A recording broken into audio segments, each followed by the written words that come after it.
La pâtisserie, c'est avant tout une histoire de goût, de saveur et d'émotion. Je suis Léa Reverdy, amatrice et passionnée de pâtisserie. Mon défi, vous emmener avec moi à la découverte de ce qui fait vraiment un bon dessert. L'objectif ultime, trouver la recette parfaite qui fera fondre vos papilles à coup sûr. Vous êtes sur le point d'écouter un nouvel épisode de Papilles. C'est le podcast qui part à la rencontre des meilleurs chefs pâtissiers pour comprendre l'émotion et les saveurs qui les animent au quotidien lorsqu'ils créent leur dessert d'exception. Après cet épisode, à vous de laisser libre cours à votre imagination et de créer les desserts aux saveurs qui vous ressemblent, tout en vous inspirant des meilleurs. Bonne écoute! Bonjour à tous et à toutes, j'espère que vous allez bien. À 30 ans, après de longues études scientifiques, Mehdi Bouhabib se lance un nouveau challenge, se reconvertir en pâtisserie. D'abord un délicieux exutoire, la pâtisserie devient très vite une passion qu'il a envie de professionnaliser. Il crée alors un blog dédié à ses créations, The French Pâtissier, puis pendant le confinement, de mars 2020, il passe à l'étape supérieure et lance ses propres masterclass. Son objectif, réunir les avantages des livres, des cours en présentiel et des cours en ligne, sans en avoir les inconvénients. Ce qu'il aime dans ce format, sa liberté de création. Parce qu'il n'a pas à se soucier de la faisabilité de ses desserts à grande échelle, ni subir la pression de créer un nouveau dessert rapidement, Mehdi peut voir les choses encore plus grand et apprendre aux amateuristes passionnés à tout faire. Alors au menu de cet épisode, pourquoi a-t-il choisi de lancer des masterclass pâtissières et comment cela s'est-il passé ? L'apprentissage, c'est aussi l'échec, il ne faut pas avoir peur de se tromper. Comment lui continue d'apprendre et de se former ? Et enfin ses conseils pour les futurs pâtissiers et pâtissières. Bonne écoute!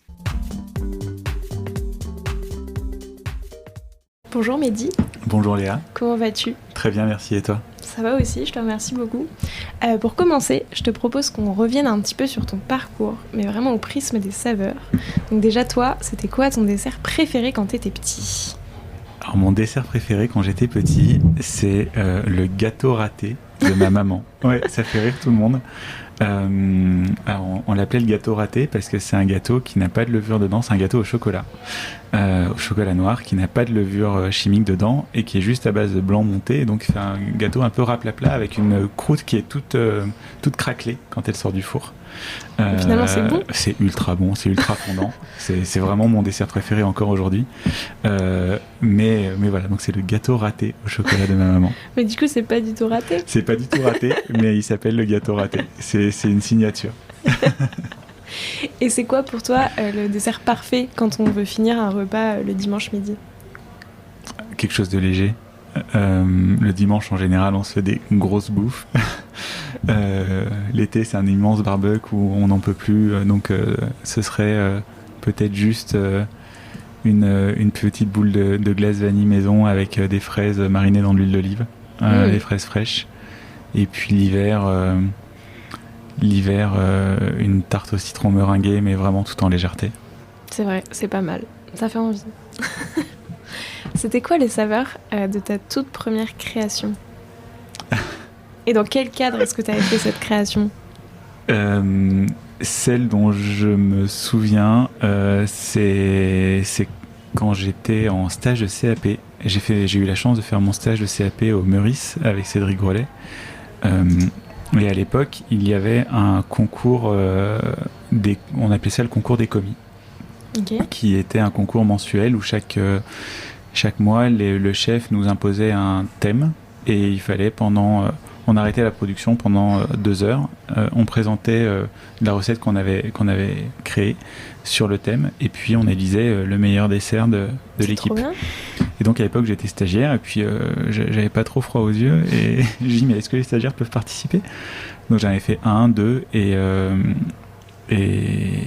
à un moment il y a eu le thème tartelette. Et je suis un grand fan des tartes et des tartelettes, et j'ai créé un dessert qui m'a rappelé les tartes de ma grand-mère qui vient du plateau Mathésin au-dessus de Grenoble, et donc c'était autour de la myrtille, du miel parce qu'ils avaient des ruches, et des noix de Grenoble, et ça a été ma première créa en fait que j'ai présentée à Cédric Grolet, donc j'étais J'étais comme ça, j'en menais pas large et j'ai gagné le concours avec cette créa. Trop bien. Donc voilà, c'est sans doute la première qui Ça m'a ressemble à marqué. quoi visuellement? C'est une bouse. Ils ont aimé le goût, ils ont aimé l'histoire, ils ont aimé l'émotion que ça procurait, mais à l'époque j'avais pas encore le CAP, donc Ah oui. et puis donc j'avais 3 mois de stage dans les pâtes. Quand t'es stagiaire au Meurice, tu t'es pas en train de pocher les éclairs ou les tartes, tu fais des choses beaucoup plus simples. Donc j'avais beaucoup observé, mais je savais pas forcément très bien faire. Et puis à l'époque, Instagram existait à peine, il y avait très peu de masterclass en ligne, etc. Donc finalement, la seule chose que j'avais fait, c'était un atelier à la Michalak Masterclass et c'est tout. Donc j'avais 0 compétence. Ça ressemblait à un genre de galet blanc posé sur un fond de tarte qui se voulait élégant mais sans l'être. Mais c'était très très bon. Parce qu'il y avait de l'émotion dedans. C'est trop cool comme concept de faire un petit truc chaque mois, où tout le monde fait sa petite création. C'était super parce que ça permettait à chacun d'exprimer sa sensibilité parce que dans une équipe de pâtisserie, il y a le chef qui est le commandant de bord, mais chacun finalement a sa sensibilité, sa vision de la pâtisserie qui est un mélange de savoir-faire, d'expérience, d'émotions, de souvenirs. Et ça nourrit l'équipe. Alors déjà, ça nourrit chacun parce que chacun peut s'exprimer et n'est pas juste en train de tabasser parce que le rythme en palace est quand même très rude. Donc ça laisse une soupape de sécurité et de plaisir dans ce cadre-là. Et puis ça peut aussi nourrir le chef ou les sous-chefs de nouvelles idées auxquelles ils n'auraient pas pu forcément penser. Donc ça crée une super émulation d'équipe. Ouais, c'est ce que j'allais dire. Est-ce qu'il y en a qui étaient repris après, peut-être transformés effectivement visuellement ou quoi que ce soit, mais... Alors je pense pas que je sache, pas durant les quelques mois que j'y ai passé. Maintenant, moi, il y a beaucoup de choses qui m'ont nourri. J'ai vu chez les autres et qui m'ont nourri moi. Et je pense qu'il y a aussi d'autres personnes qui maintenant ont évolué et ne sont plus commis chez Cédric Grolet et qui se sont nourris de ces expériences-là. Oui, effectivement. Comme tu dis, pour tout le monde, c'est hyper intéressant d'apprendre des autres et de voir comment chacun fonctionne. Ouais. Et les saveurs de ta toute dernière création, c'était quoi ? C'était une tartelette framboise, fromage blanc et verveine. Que j'ai fait pour le cours de pâtisserie que j'ai donné au mois de juin. J'adore l'association de l'acidité des fruits, abricots, framboises, et de l'acidité lactique qu'on a dans le fromage blanc. Donc ça marche très bien avec le citron, la framboise, l'abricot. Et donc là, je suis vraiment parti sur cette envie-là de quelque chose de très frais, de très gourmand, avec le petit côté herbacé de la verveine qui vient réveiller, pepser tout ça. Et j'ai pris beaucoup de plaisir à la construire. Et visuellement, pour le coup? Alors, visuellement... Parce que là, j'imagine que c'était pas une bouse. C'était moins une bouse. Visuellement, ce que je propose dans mes cours, c'est de décliner ça en 2 ou 3 formats. Donc là, il y a un format miniardise avec une toute petite tartelette avec un dôme glacé au jus de framboise légèrement pectiné. Donc tout rouge mais 100% naturel. Il y avait une tartelette individuelle avec... pareil, ce joli glaçage rouge brillant et une petite gelée de verveine sur le dessus. Puis il y avait une tarte à partager, beaucoup plus gourmande, avec des vraies framboises fraîches dessus, etc. Donc, en fait, ce qui est génial, c'est qu'une fois qu'on a une recette, on peut s'éclater sur les formats et finalement diversifier les choses quasiment à l'infini sans toucher de curseur de recettes. Et le fait de faire aussi justement, comme tu disais, de faire des cours et des masterclass, ça te permet aussi potentiellement de t'amuser sur plusieurs visuels, de montrer plusieurs visuels qui existent. Exactement, déjà ça permet aux gens de se dire que ce n'est pas parce qu'on a une recette qui a un visuel que c'est figé et donc si j'ai pas le bon moule je peux quand même m'éclater à faire quelque chose. Ça c'est vraiment quelque chose que j'essaye d'inculquer aux gens qui me suivent, c'est libérez-vous un petit peu de ces moules silicone que vous vous dites si j'ai pas ce moule à 45 balles je peux pas faire le gâteau. Et puis l'autre chose effectivement c'est que ça permet aussi d'avoir des expériences différentes parce que croquer, même si on a exactement les mêmes composants dedans, croquer dans une tarte à partager et dans une petite tartelette miniardise, on n'a pas le même équilibre des saveurs, on n'a pas le même équilibre des textures. On va avoir plus de pâte sucrée dans une miniardise que dans une tarte, on va avoir plus de fruits dans une tarte que dans une miniardise, on va avoir plus de mousse dans l'un que dans l'autre et finalement on va avoir une expérience gustative et émotionnelle qui est complètement différente alors qu'on a le même produit. Et ça tu l'expliques vraiment dans tes cours ? Enfin, Oui, alors déjà, je leur dis tester et vous verrez. Ouais. c'est en essayant, en fait. Souvent, on me demande comment est-ce qu'on devient créatif. Je dis, essayez. Goûtez plein de choses, essayez, et puis vous allez devenir créatif. Et puis oui, j'explique, en fait, je leur montre simplement. Des fois, à la fin, il y a toujours le moment que tout le monde redoute, qui est la dégustation, parce que ce sont des cours en ligne, donc il n'y a que moi qui mange. Ils sont tous au bout de leur vie après 3 heures de cours, et moi je mange le dessert. Donc c'est toujours un moment de supplice pour tous mes clients. Et donc je fais des découpes et je leur montre, en fait, que ça se voit à la découpe qu'on n'a pas les mêmes équilibres de recettes et d'ingrédients à l'intérieur. Et ça, du coup, comment t'expliques, pour retrouver quand même un petit peu les mêmes, les mêmes saveurs et essayer d'avoir à peu près ce même équilibre, comment est-ce que t'expliques, tu vois, qu'on peut faire entre une tarte individuelle ou une tarte grand format? Comment est-ce que ça marche? Qu'est-ce que... Tu vois, si quelqu'un veut dire oui, mais comment est-ce que je fais pour avoir au maximum reproduire un petit peu celle de la petite tartelette, qu'est-ce que tu dirais qu'il faut pas, en fait, que chaque format apporte son expérience, et que c'est justement quand on veut créer un dessert, il y a plein d'axes d'approche. Le premier pas peut être différent d'un dessert à l'autre. Pour un dessert, ça va être une association de saveurs. On va dire, tiens, j'ai envie de faire quelque chose café coco. Pour un autre, ça va être une forme. Et pour un autre, ça va être une couleur, ça va être une émotion qu'on veut retranscrire, un souvenir qu'on veut essayer de retranscrire dans un dessert. En fait, il y a plein d'axes pour créer. Et chaque création va amener son équilibre, en fait. Ouais. Et manger... Allez chez votre pâtissier, prenez, je sais pas, son dessert signature au chocolat en 4 personnes et son dessert signature au chocolat en individuel, goûtez-les, ce sera pas les mêmes. C'est ce qu'on recherche, en fait, justement. Ça représente quoi pour toi, la pâtisserie?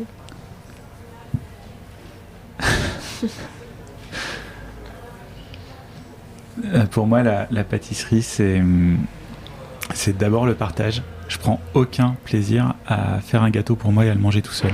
Ça n'a aucun sens. Donc c'est d'abord et avant tout le partage, que ce soit quand j'en mange ou quand j'en fais. Et puis c'est un merveilleux vecteur d'émotion et d'expression. C'est ma manière de m'exprimer, comme un artiste va faire un tableau, un chanteur va écrire une chanson. Moi, j'exprime mes émotions, mes ressentis au travers de la pâtisserie. Faut qu'il y ait quelqu'un en face. Pour le comprendre. Pour le ressentir, en tout cas. En tout cas, essayer de les lui faire ressentir. Oui. J'ai pas la prétention de les faire ressentir à tout le monde. Et puis surtout pour partager la chose et pour peut-être éveiller autre chose chez lui. Quand on voit un tableau, on ressent... ou une œuvre d'art, on ressent quelque chose qui nous appartient, qui n'est pas forcément ce que l'artiste a voulu créer. Et justement, c'est ça qui est de merveilleux avec ces métiers manuels et artistiques, c'est que chacun y va de son souvenir, de son interprétation, de son émotion. Et c'est extrêmement enrichissant. Est-ce que c'est ça qui t'a tout de suite plu dans la pâtisserie et qui a fait que tu as voulu aussi devenir pâtissier? Non, c'est d'abord parce que j'étais très très gourmand. Ça a d'abord été un exutoire, en fait. Je ne suis pas pâtissier de métier, je me suis reconverti à 31 ans. Et quand j'ai fait des études supérieures et quand je rentrais de la fac, je faisais des gâteaux. Okay. C'était mon sas de décompression. Et donc j'ai commencé, je crois qu'un des premiers gâteaux que j'ai fait, c'était un cheesecake à la framboise avec un fond de spéculoos, le truc qu'on a tous fait une fois dans notre vie. Et puis je me suis dit tiens, c'est bon mais c'est un peu trop riche et trop sucré, donc j'ai commencé à jouer sur des paramètres avec un certain nombre d'échecs et puis quelques succès, et puis je me suis pris au jeu finalement de dire finalement la pâtisserie c'est une recette, la recette ce ne sont que des curseurs, et essayons de bouger les curseurs pour voir ce que ça donne. Donc c'est d'abord venu comme ça, de la gourmandise, puis le côté un peu scientifique qui m'a rattrapé, et finalement j'ai découvert un univers de partage et d'émotion que je soupçonnais pas. Et après, à quel moment est-ce que tu as voulu te reconvertir et aller complètement là-dedans? Après, alors j'ai fait un doctorat, et après mon doctorat j'ai pris 6 mois sabbatiques, et pendant ces 6 mois j'ai eu la chance d'intégrer une brigade de pâtisserie d'un resto étoilé en Belgique pendant 3 semaines. et qui s'appelle le Château du Milord. Et je remercie encore Christophe, le chef de l'époque, de m'avoir permis ça, parce que c'était pas du tout un stage conventionné ni rien du tout. Il m'a juste ouvert ses portes et il m'a accueilli. Et donc je me suis mis à bosser de 8h à 23h avec 3 heures de coupure au milieu pendant 3 semaines, avec un jour de congé, et je me suis régalé. Et je me suis dit, waouh, mais c'est incroyable finalement, cette énergie qu'on peut ressentir. On est sec, hein, mais cette énergie qu'on peut ressentir à vivre de sa passion. Et c'est là que j'ai commencé à me dire, il y a quelque chose à faire. J'avais 26 ou 27 ans. Et j'ai mis 4-5 ans à vraiment oser franchir le pas et me dire, ok, je vais passer mon CAP et en faire quelque chose. Et au moment où tu as décidé de faire ce stage, c'était, tu l'as fait en te disant, tiens, on va voir ce que ça donne. Je l'ai fait en curieux, disant, j'en ai marre de faire des cheesecakes à la framboise, allons voir ce qui se fait d'autre. C'était vraiment de la curiosité, oui, absolument. Écoute, c'est super intéressant. Maintenant, je voulais revenir un petit peu sur tes masterclass. C'était quoi le projet initialement ? Est-ce que tu peux un petit peu nous raconter quand est-ce que tu as décidé de faire ça ? Alors, ça s'est fait pendant le confinement. Alors à l'époque, j'avais déjà The French Pâtissier, mais je ne donnais pas encore de cours. Et pendant le confinement, j'ai vu qu'il y avait pas mal de mes copains qui commençaient à faire des petits cours directement depuis leur cuisine, alors que ce soit Aurélien Cohen par exemple, qui est un pâtissier que j'admire beaucoup et qui à l'époque n'avait pas encore de boutique. Donc il avait lancé ça chez lui dans sa cuisine, je me souviens très bien. Il se filmait avec son petit téléphone et il avait une douzaine de personnes qui faisaient le gâteau en même temps que lui. Et il me disait, mais c'est vraiment très très chouette. Et c'est comme ça qu'est venue l'idée. Et je me suis dit, je pense qu'on peut faire autre chose, quelque chose qui n'existe pas, quelque chose qui est différent. Et finalement, je me suis demandé, mais quels sont les moyens d'apprendre à faire de la pâtisserie aujourd'hui ? Alors, tout seul, effectivement. Mais sinon, on a les livres, les cours préenregistrés et les cours en présentiel. En gros, c'est les 3 axes. Le livre, c'est génial parce que c'est pas cher. C'est accessible, en tout cas, c'est abordable au plus grand nombre. Le seul problème du livre, c'est que c'est extrêmement figé et qu'un livre qui a 20 ans, il a 20 ans, la pâtisserie a évolué depuis. Un livre qui a une coquille, il a une coquille, il faut attendre l'édition d'après s'ils l'ont vu pour supprimer la coquille. Et puis on décroche pas le téléphone pour appeler Christophe Felder pour lui dire j'ai pas compris dans telle recette à quel moment tu mets les œufs. Si quelqu'un a essayé, écrivez-moi, dites-moi parce que mais bon, en tout cas c'est plus compliqué. Donc c'est assez figé comme support. Le cours en ligne et puis le livre, on voit pas les gestes. Ouais. Le cours en ligne, on voit les gestes.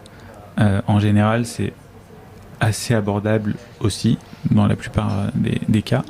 Et ce qui est génial, c'est qu'on peut le revoir plusieurs fois. Par contre, pareil, s'il y a la masterclass de Jeffrey Cagne, on décroche pas le téléphone pour dire « Hey Jeffrey, t'es allé un peu vite sur le pochage de la pavlova, comment tu tiens ta poche ? Tu peux me montrer ?» Et après, il y a les cours en présentiel, c'est généralement plus cher. Ça demande de se déplacer, tout le monde n'a pas accès quand on est dans un petit village au fin fond de l'Alsace ou de la Bourgogne, d'aller dans une grande ville pour faire un atelier. Il n'y a pas des ateliers de qualité dans toutes les villes non plus. Et puis une fois qu'on sort de l'atelier, ok, on a pratiqué pendant ces 3 heures-là, mais si on retouche pas un macaron pendant 3 semaines, on a tout oublié. Et du coup, je me suis dit, prenons le meilleur de tout ça, un cours en ligne, donc accessible partout.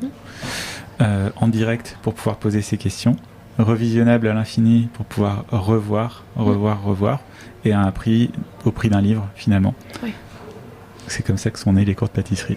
Non mais c'est chouette parce que tu vois, je te rejoins sur le livre et moi ce que je trouve qui manquait dans les livres, ce qui m'a manqué moi à un moment, c'était, comme tu dis, c'est figé, mais c'est figé aussi sur le côté créatif.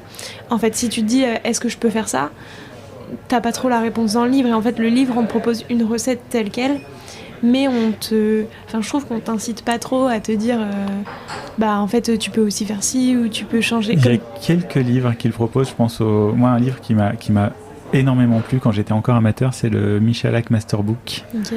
Et en fait il est construit de manière à avoir des recettes de base sur toutes les 2 premiers tiers, donc il y a des crémeux, des confits, des biscuits, des croustillants, etc. Et à la fin il les exprime dans une recette signature.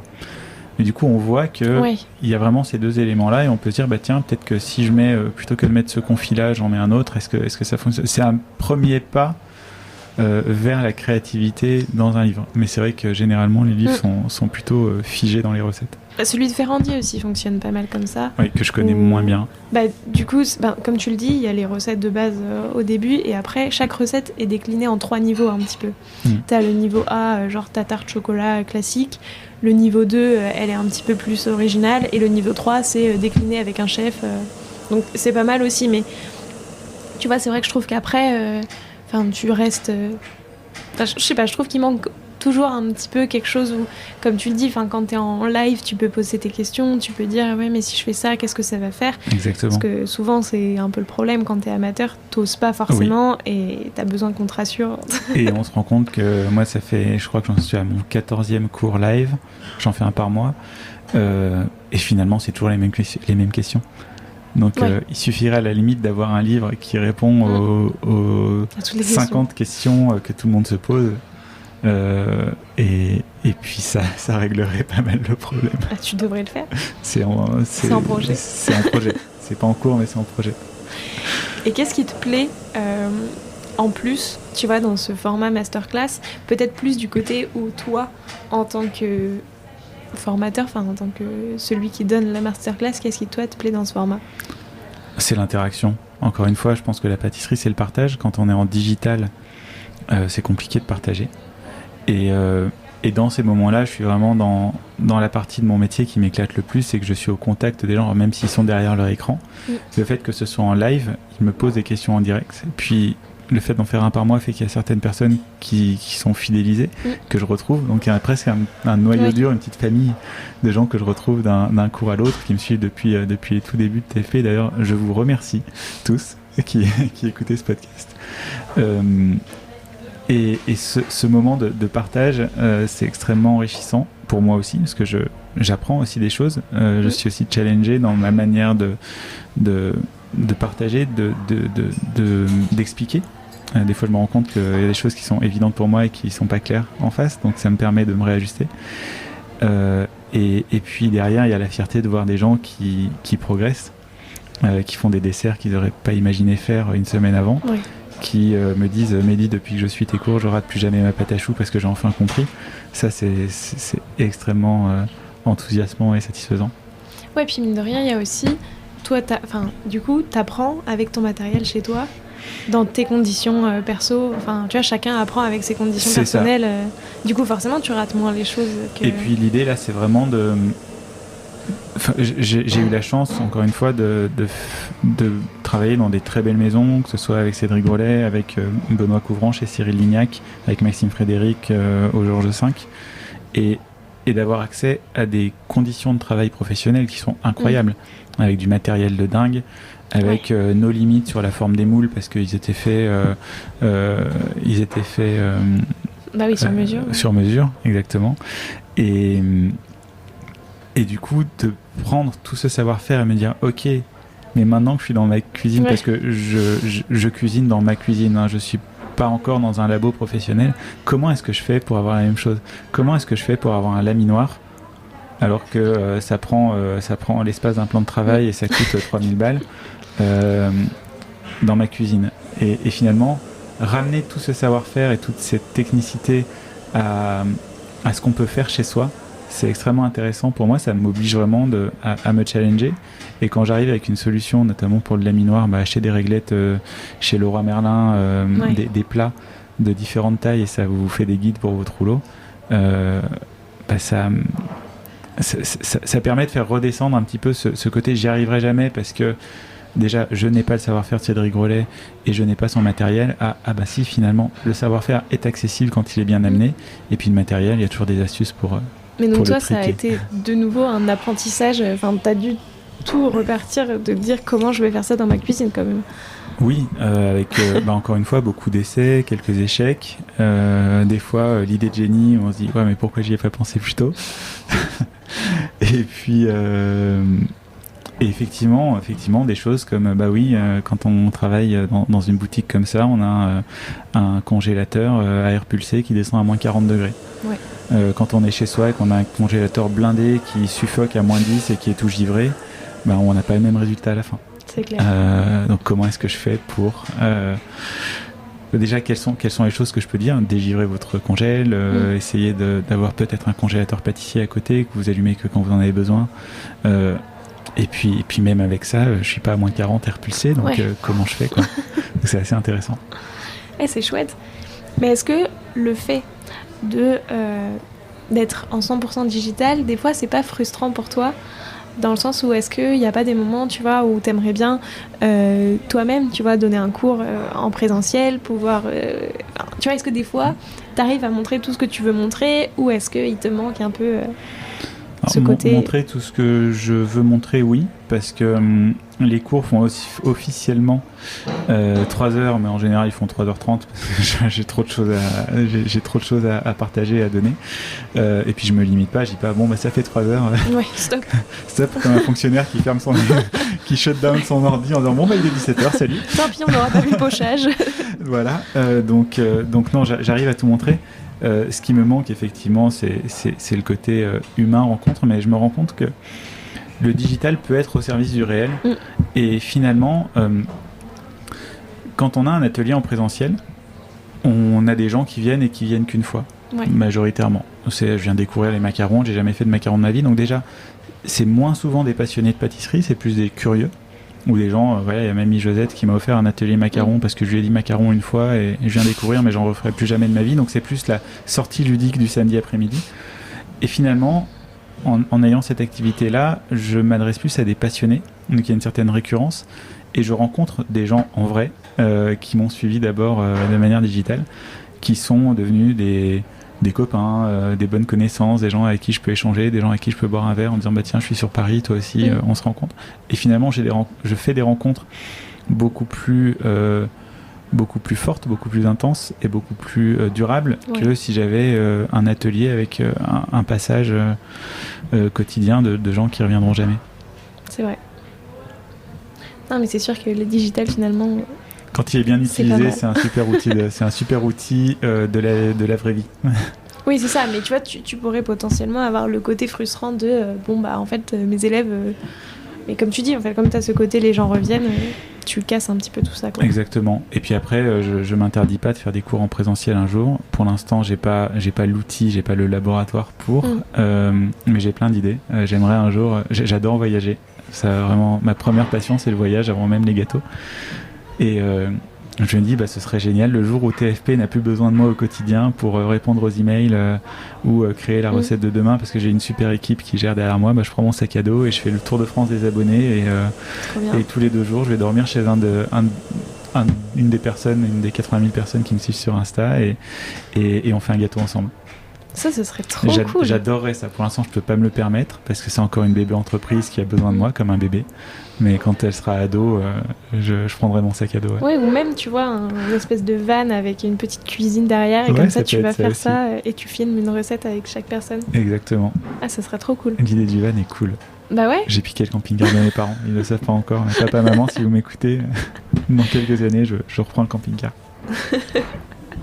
Et est-ce que les cours tels qu'ils sont aujourd'hui, c'est ceux comme tu les as pensés au départ, ou est-ce que tu as évolué depuis 1 an et demi et maintenant tu les penses plus pareil? Enfin, tu as vu certaines choses Je voulais trop en mettre au départ. C'est comme tout en fait. Quand on commence quelque chose, on veut trop en faire parce qu'on veut se sentir légitime. On a tous ce syndrome de l'imposteur. On se dit mais si j'en mets pas assez, ça va pas être assez bien. Donc au début, je mettais beaucoup de choses dans mes cours. J'en mets encore beaucoup trop, je crois, parce qu'ils débordent tous. Mais c'est pas grave. Je crois que la pâtisserie, c'est aussi de la générosité. Et un cours de pâtisserie, ça reste de la pâtisserie. Donc ça reste généreux. Je mettais beaucoup de choses. Un Saint-Honoré en 3 heures avec tout ce qu'il y a dedans. Faut pas s'endormir sur son rouleau. Donc c'était très dense. J'essaye là d'être plus dans peut-être de faire moins de recettes, mais d'aller plus dans le détail, de prendre plus de temps pour répondre aux questions, d'être plus dans l'échange, moins dans la démonstration qu'au début. Et puis surtout, j'ai maintenant la chance d'avoir d'autres chefs qui interviennent pour des cours à 4 mains, donc ça me permet, parce que je suis loin de savoir tout faire, personne ne sait tout très bien faire. Et donc, plutôt que d'avoir la prétention de vouloir tout apprendre aux gens et d'être le meilleur, je m'entoure des meilleurs qui ont tous leur sensibilité, leur savoir-faire, des choses que je ne sais pas faire, puis des sensibilités qui ne sont pas les miennes. Donc ça permet aussi d'apporter quelque chose que j'avais pas forcément pensé au tout début des cours. Et ça, quand est-ce que l'idée t'est venue ? Assez rapidement, pour 2 raisons. La première, c'est que je suis un peu un feignant stratégique. Donc je fais ce qu'il faut pour que ça marche, mais je ne vais pas trop en faire. J'aime bien avoir du temps pour moi, pour faire d'autres choses. Donc je me suis dit, s'il y a d'autres chefs, c'est eux qui bossent les recettes, donc ça me fait toujours ça de moi à faire. Non, c'est aussi, encore une fois, cette notion de partage, surtout. Ouais. Au-delà de la blague, c'est cette envie de découvrir de nouvelles choses, et puis de me dire, c'est génial, parce que si demain, là, en novembre, il y a un cours qui va se faire avec Aurélien Cohen. J'adore sa pâtisserie, j'adore ce qu'il fait, c'est super intelligent et très bon. Pouvoir moi aussi monter en compétence finalement, parce que j'adore apprendre. Je pense que quand on fait de la pâtisserie, on apprend tout le temps, on se remet tout le temps en question, on apprend tout le temps de nouvelles choses. Et inviter des chefs, j'ai eu la chance d'avoir Frédéric Beau, qui a fait un dessert autour de la gourmandise raisonnée, qui est son grand concept. Quand il m'a dit on va faire une ganache montée dulcée avec, il n'y a pas de crème dedans, il n'y a que de l'eau. Mais comment tu fais foisonner de l'eau en fait? donc j'apprends énormément de choses avec ces cours à 4 mains, et je pense que la vraie richesse est là. Comment est-ce que sinon toi t'apprends? Alors t'as les cours à 4 mains, t'as, j'imagine, faire des desserts et puis voilà, avoir des nouvelles idées, etc. Est-ce que t'as d'autres moyens aujourd'hui qui te nourrissent? J'observe beaucoup, je passe beaucoup de temps sur les réseaux pour regarder ce qui se fait. J'archive énormément de recettes, que ce soit des visuels, des recettes écrites, des mini vidéos qui montrent un tour de main. J'essaye de le reproduire, des fois je me plante, souvent. Puis de toute façon c'est comme ça l'apprentissage. Quand on a appris à marcher, on n'a jamais couru, on n'est jamais passé de 4 pattes aux 100 mètres en moins de 10 secondes en une journée. Donc on a oublié ça en étant adulte, mais l'apprentissage c'est l'échec et le réajustement jusqu'à arrêter d'échouer. Et puis donc déjà je pense que la première chose, pour répondre à ta question, comment j'apprends en échouant. L'échec et la résilience font vraiment partie de l'apprentissage, et on est dans une société où on a pris l'habitude d'avoir tout de suite, et du coup on n'apprend plus parce qu'on veut plus échouer, et ça c'est vraiment dommage. Et puis j'apprends en échangeant avec encore une fois avec les chefs que j'invite, avec des gens que j'ai eu la chance de côtoyer comme Maxime Frédéric ou François Dobinet. Des fois je les croise, alors, ils sont très occupés, mais je peux les croiser une fois par an, et puis en 2 heures ensemble, je vais apprendre plein de choses, parce qu'ils vont me donner l'idée que j'avais pas. J'apprends en goûtant. Quand je vais dans un resto, je prends jamais mon dessert préféré, je prends toujours le dessert le plus bizarre. Je vais jamais prendre un dessert chocolat cacahuète dans un resto un peu sophistiqué. Je vais prendre un dessert fraise roquette ou des choses comme ça. Des desserts avec de la tomate, un dessert chocolat chartreuse estragon une fois dans un dessert à Lyon, dans un resto à Lyon. Voilà, donc je pense que faut être curieux, faut oser, et puis il faut pas avoir peur de se planter, parce qu'on va se planter. Forcément, un temps en tout cas. Et dans tes cours, tu t'adresses à la fois aux professionnels et à la fois aux amateurs. Comment est-ce que tu as réussi un petit peu au début à mettre le curseur par rapport à tout ça? Et j'imagine que c'est beaucoup dans les conseils que tu donnes. Comment est-ce que tu as décidé Alors, il y a plein de gens qui font des grandes études de business model, des grands business models, des grandes études marketing pour se dire quel est mon avatar, à qui je veux parler. Ça s'est fait assez naturellement. Au départ, j'étais vraiment parti pour avoir un produit qui parle aux professionnels uniquement. Et je me suis vite rendu compte que les gens que j'attirais avec mon blog, avec mes recettes, c'était des amateurs passionnés. Donc c'est eux qui m'ont choisi en fait au départ. Et finalement, alors les problématiques de gestion des stocks, de production, etc. sont pas les mêmes. Quand on est pro, on a des problématiques de surgélation, de gestion des coûts, de production d'un dessert. Quand on est amateur, on a juste envie de faire un truc où on s'éclate et qui fait plaisir à la famille le dimanche. Donc, je m'adresse plutôt aux amateurs passionnés. Mais les professionnels vont venir chercher une astuce, une technique, une recette de base, un geste, un tour de main, qui n'aurait pas eu, par exemple, je travaille 100% sans colorant et avec que des produits naturels. Un glaçage rouge à base de purée de fruits, c'est quelque chose qu'un professionnel va venir chercher dans la recette, alors que ou la gelée de verveine, alors que l'amateur va venir chercher la recette en entier. Donc c'est plutôt comme ça, mais globalement je pense que 95% des gens qui me suivent et qui sont mes clients aujourd'hui sont des amateurs passionnés, des CAP reconvertis qui sont en auto-entreprise. Enfin voilà, c'est toujours un peu le même profil. Oui, c'est ça, mais... J'ai rarement des chefs de boutique qui prennent un produit pour le refaire dans leur vitrine, parce que mes produits aujourd'hui, encore une fois, j'en mets tellement dans mes cours, tellement de techniques que ce produit-là n'est pas optimisable en termes de gestion de la production dans une boutique de pâtisserie.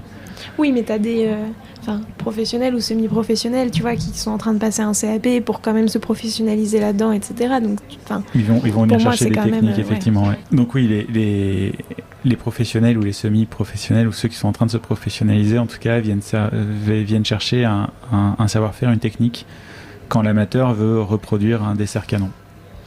Et dans les cours en eux-mêmes, comment est-ce que tu les penses par rapport à tous les conseils que tu donnes ?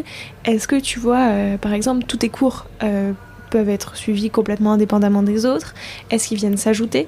C'est-à-dire que si tu fais plusieurs cours, tu vois, tu vas avoir un conseil qui se prolonge par rapport au cours d'avant. Enfin, comment est-ce que toi, tu as pensé tout ça ?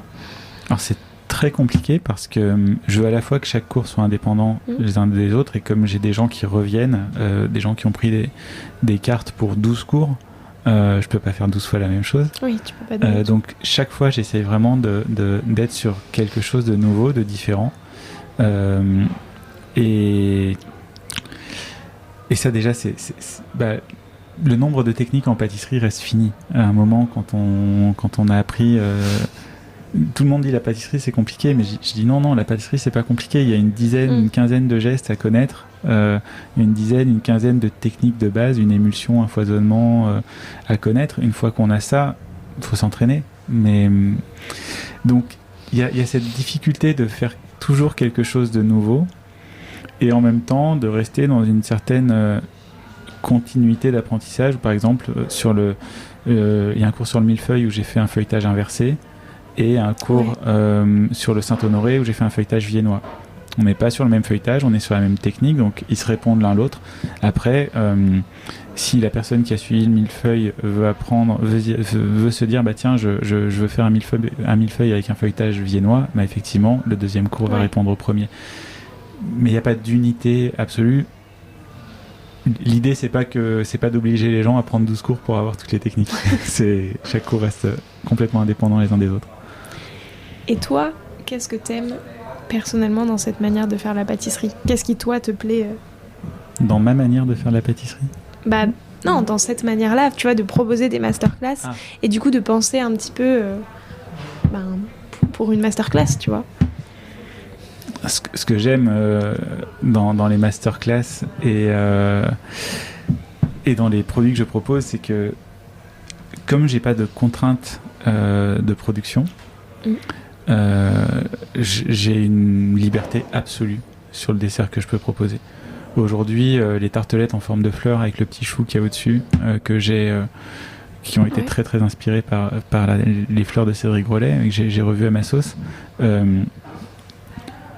En boutique, c'est un trou financier terrible en fait. On peut pas faire ça. Si demain j'avais un salon de thé, je ne proposerais pas ce dessert-là parce qu'il est beaucoup trop cher à produire. Mais en masterclass, je peux le faire parce que je sais que dedans, il va y avoir le fonçage en forme de fleurs, la pâte sucrée, la pâte à choux, un confit, un biscuit, et que les gens ont envie d'apprendre ça. Donc finalement, tant que je réponds aux besoins d'apprentissage et de montée en compétences qui est en face, j'ai une liberté absolue sur les desserts que je peux proposer. La deuxième chose, c'est que comme je suis pas sur un rythme de production où chaque jour je dois avoir 150 desserts qui sont dans la vitrine, je peux prendre le temps de bien faire les choses. Et ça pour moi c'est extrêmement important. Je suis pas forcément quelqu'un qui aime bosser sous stress, à pocher 200 éclairs à la minute parce que c'est le rythme qui l'impose. J'aime prendre le temps de faire les choses. Et avec ce format-là, effectivement, je peux prendre une semaine à peaufiner mon dessert pour qu'il soit absolument parfait pour le jour de la masterclass. Et du coup, comment est-ce que tu imagines chaque dessert ? Comment ça se passe ? Comment tu les crées ? Qu'est-ce qui te les inspire ? Puis j'imagine que tu as quand même une mini contrainte de dire il faut qu'il y ait plusieurs techniques à avoir dedans pour que le cours soit intéressant. Alors souvent, je regarde ce que j'ai fait et je me dis tiens, qu'est-ce que je pourrais faire que je n'ai pas encore appris aux gens. Ça c'est maintenant en tout cas c'est la première contrainte parce que au début il n'y avait pas de cours donc c'est facile, je prenais ce qui m'éclatait. Maintenant je me dis peut-être pas faire un cinquième cours sur le feuilletage. Donc déjà il y a ça. Comment est-ce que je peux innover? On a fait un cours sur la pâte à choux au mois d'avril. Le prochain sera sur la pâte à choux, mais on va être sans gluten, sans lactose. Okay. Comment est-ce que je peux apporter quelque chose de nouveau, sachant qu'encore une fois, le nombre de techniques reste fini. Après, côté créativité, c'est... Des fois, je me dis, tiens, on va prendre un classique et on va très très très bien le faire. On va faire un très très bon millefeuille. Parce qu'au départ, moi, je vois un millefeuille dans une pâtisserie, c'est pas le truc que je choisis, quoi. C'est chiant à manger, c'est plein de fondant. Mais comment on peut en faire vraiment quelque chose je le vois, j'ai envie de prendre ça. Et je me rends compte que finalement, les gens ont envie de savoir faire des très bons classiques. Ouais. Les cours qui ont le mieux marché, c'est Millefeuille, Saint-Honoré, Paris-Brest. Okay. Beaucoup plus que la tartelette en forme de fleur ou même des signatures de grands chefs qui ont bien fonctionné, mais les gens veulent revenir à l'essence même de la pâtisserie. On est parti très loin en pâtisserie avec des trucs hyper colorés, des montages en tous les sens, des moules silicone qui ont des formes tarabiscotées et finalement il y a un genre de retour à l'essentiel. Après, pour les pures créations, des fois c'est un goût, c'est quelque chose que j'ai goûté quelque part. Encore une fois, je me dis tiens, j'ai envie que le dessert ait ça. Des fois c'est une technique, je pars du fonçage en forme de fleur qui est le truc que j'ai envie d'apprendre aux gens. Et puis je vais créer le dessert autour de la technique. Il y a encore une fois plein d'approches en fonction du moment. Du coup aujourd'hui c'est quand même très technique, tu fais un cours pour apprendre une ou plusieurs techniques. Est-ce que tu envisages de faire un cours par exemple sur utiliser les herbes aromatiques en pâtisserie, quelque chose qui est plus centré au niveau des saveurs ou... Alors c'est un cours qui est technique. C'est un cours qui apprend aux gens à faire de la technique, à monter en compétences, mais toujours avec une notion de gourmandise. Ça reste de la pâtisserie et c'est extrêmement important d'avoir un bon dessert. Donc si mon dessert n'est pas bon, je le présente pas. Et j'essaye d'avoir un petit peu de travail autour des herbes aromatiques ou des épices. Par exemple sur la tartelette framboise verveine, on a travaillé la verveine qui est finalement assez commun dans la pâtisserie professionnelle, mais pas forcément dans la pâtisserie de tous les jours. Ou alors si on va juste mettre des feuilles de verveine sur une tarte, mais là la travailler en gelée, en crémeux, etc. C'est quelque chose d'assez que j'essaye de véhiculer pour que ce soit assez innovant, de travailler sur des poivres. Donc je le propose déjà, du gingembre dans la prochaine masterclass qui aura lieu dans quelques semaines. Après, généralement les gens viennent parce qu'ils veulent apprendre à faire un gâteau. Donc avoir des vidéos explicatives des herbes aromatiques qui soient préenregistrées, des documents, des choses comme ça, peut-être un petit cours préenregistré sur la créativité, ça c'est des choses que j'ai en tête depuis longtemps et je pense que ça peut apporter quelque chose, mais quand ils sont là en présentiel avec nous, l'être humain est câblé pour être objectivé sur un résultat. Si je paye un prix, je passe du temps et qu'à la fin je sais pas quoi faire de tout ça, je pense qu'aujourd'hui c'est compliqué. Mais oui, je reste persuadé que les herbes aromatiques, les épices, j'adore travailler les épices et les herbes, sont des vecteurs de démultiplication de créativité qui existe en cuisine et qui existe pas mal en pâtisserie de luxe ou en pâtisserie fine depuis pas mal d'années, mais qui commence à rentrer dans les cuisines ménagères côté sucré. Et il y a des millions de choses à faire avec ça. Oui, parce que tu vois, moi, c'est un truc où, en discutant avec plein de chefs pâtissiers et des chefs pâtissières, qui m'a vraiment fait waouh, c'est tout ce côté, tu vois, tu assaisonnes tes desserts, tu utilises du poivre, des herbes aromatiques que tu pensais pas utiliser dans un dessert. Tu vois, moi, je trouve que perso, ça m'a trop donné plein de nouvelles idées, en fait. De dire, ok, bah, du coup, je vois ça, quelle herbe je peux utiliser, qui va rendre le truc tout de suite plus original. Et du coup, je trouve que c'est assez incroyable et... Enfin, je sais pas, moi, je trouve ça trop fou. Et effectivement, comme tu dis, ça développe ta créativité fois 1000. C'est extrêmement fou. Moi, j'ai découvert ça quand j'étais au Meurice, encore une fois, en petit stagiaire CAP, où j'ai découvert qu'ils faisaient des pestos sucrés. Ouais. Des pestos sucrés de basilic, de roquette, de verveine. Et je me suis dit, waouh, mais déjà un pesto sucré, c'était... Comment vous faites ça Donc, il faut remplacer le parmesan par de la pâte d'amande, tout simplement. Et puis, je me suis dit, mais effectivement, ça ouvre une infinité de possibilités parce que on peut faire infuser des herbes dans de la crème ou dans de l'eau à froid plutôt pour pas dénaturer les herbes. C'est quelque chose de très fragile et de très subtil et une herbe chauffée perd beaucoup, enfin déjà on en transforme la saveur et puis ça perd beaucoup de sa saveur, mais donc j'ai appris plein de choses au niveau des herbes aromatiques avec Maxime Frédéric, beaucoup qui en utilisent énormément, et Cédric Grolet, et je pense que la pâtisserie de demain se rapprochera, elle se rapproche déjà de la cuisine. La cuisine depuis très longtemps se veut plus saine, toujours gourmande mais plus saine, peut-être moins riche en beurre, avec la juste dose de ce qu'il faut pour que ce soit bon mais pas trop.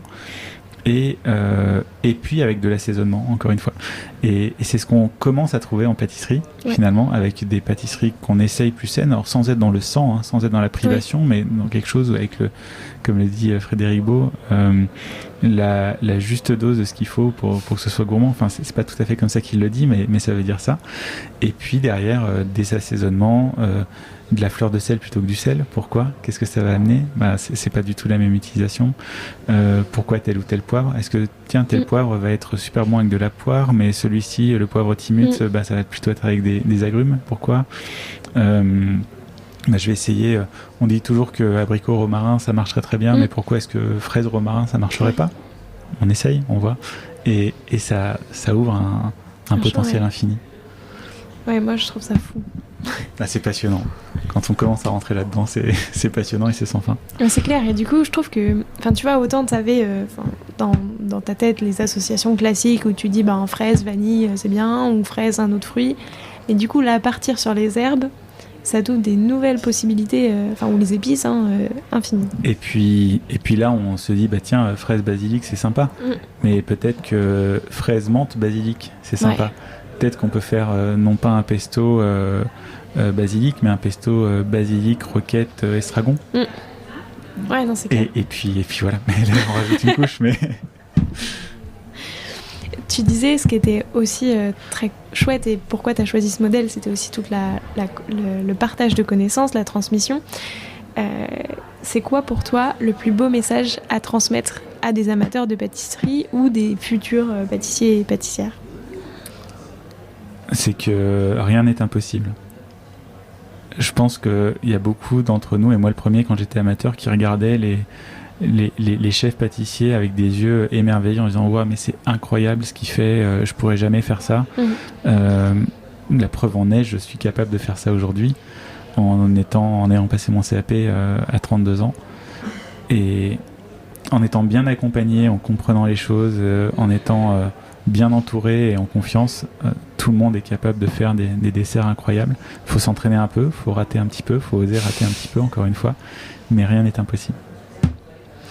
C'est quoi les 3 conseils que tu donnerais à chaque que chaque pâtissier devrait connaître et appliquer? Le premier conseil quand on commence, c'est suivez la recette.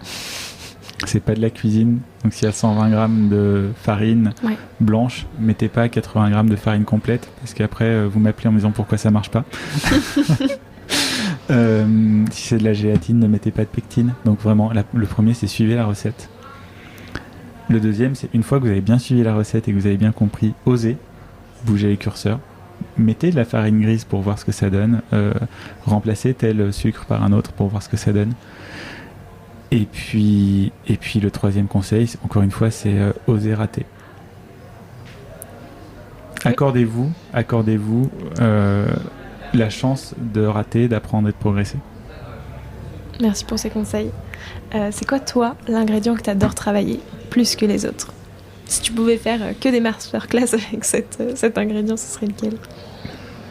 Ce serait un fruit rouge. Je suis un grand fan de fruits rouges, mais alors lequel? Une très bonne fraise. Et au contraire, est-ce qu'il y a un ingrédient qui te donne pas mal de fil à retordre? Pas que t'aimes pas, mais qui est plus compliqué à appréhender. Il y a un ingrédient que j'adore. Je vais rester sur des ingrédients très simples parce que souvent on se dit oui, il y a des choses qui sont très compliquées, mais qui sont des ingrédients qui sont compliqués. Mais un ingrédient simple qui est pas si simple que ça à gérer, c'est le citron. Parce que confire un citron, c'est très compliqué. Avoir un confit qui soit pas trop amer, pas trop acide, pas trop sucré, c'est difficile de confire une écorce. Faire un bon crémeux citron qui soit pas trop beurré, pas trop sucré. Encore une fois, je trouve que j'adore l'acidité. Et c'est quelque chose qu'on travestit beaucoup en pâtisserie. On n'assume pas le goût du fruit et quand on veut assumer le goût du citron, on se rend compte que c'est pas si facile que ça à aller chercher. Et c'est quelque chose que j'ai appris encore une fois avec Cédric Grolet, c'est le vrai goût des choses. On travestit pas un fruit en mettant plein de choses, on l'assaisonne. Encore une fois, on peut assaisonner de la fraise avec de la vanille, on peut assaisonner du citron avec du sucre ou avec du beurre, mais on mange pas un morceau de beurre citronné. Ouais. Là on va chez Bordier et c'est plus la même chose. Maintenant je te propose de te prêter au jeu du questionnaire de Proust des saveurs. Déjà, si toi t'étais une saveur, tu serais laquelle? Le caramel. C'est réconfortant, c'est gourmand et on a toujours envie de replonger la cuillère dans un pot de caramel beurre salé. C'est quoi la dernière saveur que t'as découverte et aimée? C'est très étonnant, c'est une confiture d'huile d'olive. Une confiture d'huile d'olive. Confiture d'huile d'olive. Donc c'est de l'huile d'olive pressée à froid, pectinée et légèrement sucrée. Ok. Alors c'est dans un resto espagnol qui s'appelle Pepito Bellota à Lyon, si tu as l'occasion d'y aller. Et ils mangent ça avec du manchego, donc avec du fromage espagnol sur un petit toast à la tomate. C'est très très bon, mais je me dis qu'en pâtisserie, il y aurait des choses à faire avec. C'est hyper intriguant. Donc l'olive en pâtisserie, pourquoi pas, et la confiture d'huile d'olive, c'est une super saveur. Ouais. C'est quoi ton péché mignon?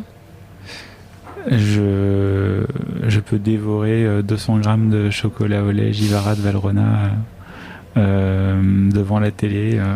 Je peux acheter un sac de chocolat Valrhona, ne pas faire de gâteau avec, et le jour où je fais un gâteau, me rendre compte qu'il n'y en a plus dans le sac. Est-ce qu'il y a un pâtissier ou une pâtissière avec qui tu aimerais bien faire une prochaine masterclass? J'adorerais, je le travaille au corps, mais j'adorerais travailler avec Maxime Frédéric. Pour moi, c'est un des pâtissiers les plus talentueux de sa génération. J'ai eu la chance de travailler avec lui dans sa brigade et il a une sensibilité, une vision de la pâtisserie que je trouve vraiment que j'admire. C'est quelqu'un que j'admire beaucoup. Et Maxime, si tu écoutes ce podcast, je t'attends toujours pour faire un cours à 4 mains avec moi. Et qu'est-ce que tu retiens le plus de ton expérience avec lui? Tu vois, je sais pas, un apprentissage qui t'aurait transmis, qui t'a marqué? C'est vraiment le goût des choses. C'est ne pas pervertir le produit, l'ingrédient, prendre des ingrédients nobles et les sublimer. Je pense que la pâtisserie a vraiment fait un revirement de situation là, ces dernières années. Avant, on pervertissait beaucoup les produits pour mettre plein plein de goûts dans un dessert. Finalement, un dessert, c'est simple, c'est comme un vin, c'est comme un plat, c'est une note de tête, une note de corps, une note de fin. Et la note de corps, c'est le produit. La note de tête, c'est ce qui vient le pepser. La note de fin, c'est la longueur en bouche qu'on vient de lui donner avec l'assaisonnement, mais pas plus, surtout pas plus. Alors maintenant, j'ai 5 dernières questions. T'es plutôt fruits ou chocolat ? Fruits. Lequel ? La fraise. Plutôt herbe ou épice ? Herbe. Et là, si tu devais en choisir qu'une ? La verveine. Grand fan de verveine. Plutôt pâte feuilletée ou pâte à choux ? Pâte à choux. Plutôt Paris-Brest ou Saint-Honoré ? Saint-Honoré. Et enfin, plutôt ta tarte fleur de mochaccino ou la fleur de citron meringuée ? Un citron. L'acidité, l'acidulé toujours. Merci Mehdi, c'était passionnant. Merci Léa. Je demande à tous mes invités un défi pâtissier à me lancer et à lancer à tous les auditeurs et auditrices qui voudraient le refaire. Quel serait ton défi ? J'ai dans l'idée de faire une recette très très simple pour mon blog bientôt, qui serait un cookie chocolat et poivre. Alors, moi je vais partir sur le poivre rouge de Campote et chocolat noir. Mais faites-moi un cookie, chocolat épice. Ok. De votre choix. Défi. Eh ben écoute, c'était vraiment passionnant. Merci pour tout cet échange. Je te laisse le mot de la fin. Est-ce qu'il y a quelque chose que tu aimerais ajouter pour clore cet épisode ? Soyez gourmands. C'est vrai. Merci. Merci Léa. J'espère que cet épisode vous a plu. Et moi je vous dis à la semaine prochaine en compagnie de Marie Rebuffa. Prenez soin de vous.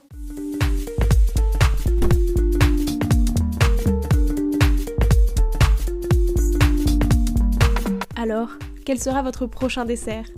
Merci d'avoir écouté cet épisode jusqu'au bout. S'il vous a plu, n'hésitez pas à le partager aux gourmands qui vous entourent. Et si vous voulez soutenir Papille, 2 choses. La première, notez l'épisode 5 étoiles sur Apple Podcast et laissez un joli commentaire. La seconde, vous rendre sur papillepodcast.com, sans oublier le S de Papille, et vous abonner à la newsletter pour être prévenu de la sortie des prochains épisodes et des articles que j'écris régulièrement. À bientôt!